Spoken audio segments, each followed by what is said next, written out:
Thank you for joining us this evening. I'm Yvonne Okwara Matole, and our sign language interpreter is William Silla. Let's start off with the NASA leader, Raila Odinga, who says he will make a major announcement on Tuesday detailing his next move and that of the opposition coalition following its rejection of the general election results. Odinga, who addressed his supporters in Kibra, Nairobi, accused the government of killing innocent protesters and called for a work boycott on Monday ahead of his announcement. But church leaders have dismissed the work boycott calls as the government insisted it will firmly deal with those who engage in violent protests.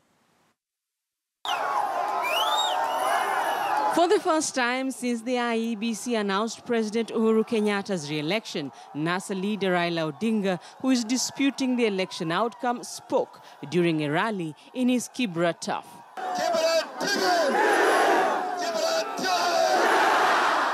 But it was to be a brief rally. Raila, who was accompanied by several ODM leaders, keeping his supporters guessing until Tuesday. Leo sitaki kutana maneno mengi.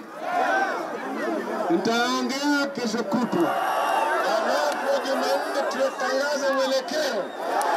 Kule tutaelekea. Sasa. But before then, kesho usiotoke nyumbani. Kesho hakuna kazi.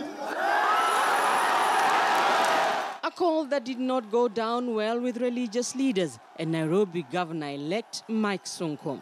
Sasa mtu akikuambia usiende kazini na hiyo kazi kuna vijana ambao wanatafuta kazi yako, utamalizikia kwamba kazi yako umevutwa kazi. Ukivutwa kazi, utaenda kwa yule ambaye alikuambia usiende kazini, ukatafute atumwambia kupatie kazi kwa sababu hutamuona.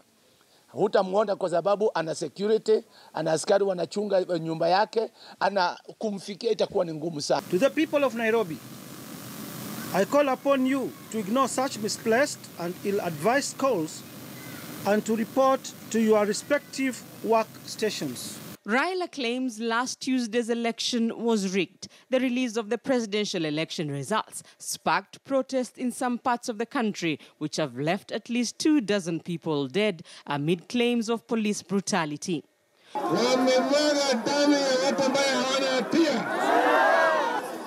Kenya, every citizen has a right to demonstrate. Peaceful protests are lawful exercises of a constitutional right and will be respected and offered protection by police. But sadly, we have seen violent protests in which property has been damaged and lives have been endangered. The violent protests are unlawful.